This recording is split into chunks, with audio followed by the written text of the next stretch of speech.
এখানে যদি কোনো পুরুষ না থাকে আমাকে একটু সুযোগ দেন, আমার পুরুষ আছে কি নাই আমি একটু দেখাইতে চাই।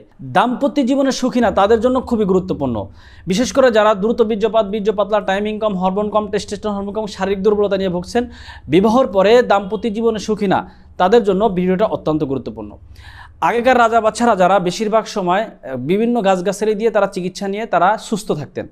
তো ঠিক এই যে এই পাওয়ার গোল্ড হালুয়াটা, একটা রাজা বাচ্চাদের গল্পের সাথে এই হালুয়ার একটা সম্পর্ক রয়েছে।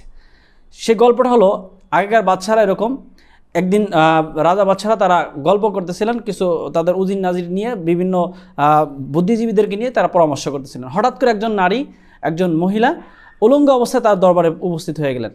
হঠাৎ এই অবস্থা দেখে তখন বাদশা বললেন, কী ব্যাপার, তুমি এখানে উলঙ্গ অবস্থায় আসলে কেন? এতগুলো পুরুষ থাকতে এখানে তুমি কেন উলঙ্গ অবস্থায় আসলে?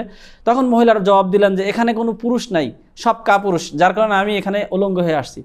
তখন ওই বাদশার দরবারে একজন ব্যক্তি পণ্ডিত ছিলেন, একজন কবিরাজ ছিলেন, ওনার নাম ছিলেন কোকামিয়া। কোকামিয়া বলতেছেন, বাদশা সাহেব, এখানে যদি কোনো পুরুষ না থাকে আমাকে একটু সুযোগ দেন, আমার পুরুষ আছে কি নাই আমি একটু দেখাইতে চাই। তো বাদশা তাকে অনুমোদন দিলেন, অনুমতি দিয়ে তার পাশের রুমে নিয়ে গেলেন। কিছুক্ষণ পরে সে পাশের রুম থেকে চলে আসলেন, মহিলা কাপড় চোপড় পরে চলে আসছে। তখন জিজ্ঞাসা করলো যে আপনি কেন এখন কাপড় পরে আসলেন? তখন মহিলা উত্তর দিয়ে বললেন যে না, এখানে একজন পুরুষ আছে। তখন বাদশা কোকামিয়াকে বললেন, বাদশা কোকামিয়া, কী ব্যাপার, তুমি কি জিনিস খাও যে তোমাকে এই মহিলা পুরুষ বলতে বাধ্য হলো? তখন বাদশাকে এই কোকামিয়া, এই হেকিম কবিরাজ সাহেব বললেন যে আমি এই হালুয়াটা খাই।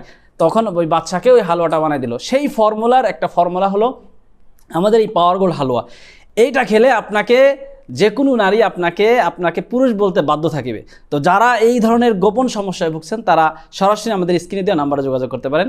আসসালামু আলাইকুম ওয়া রাহমাতুল্লাহি ওয়া বারাকাতুহু।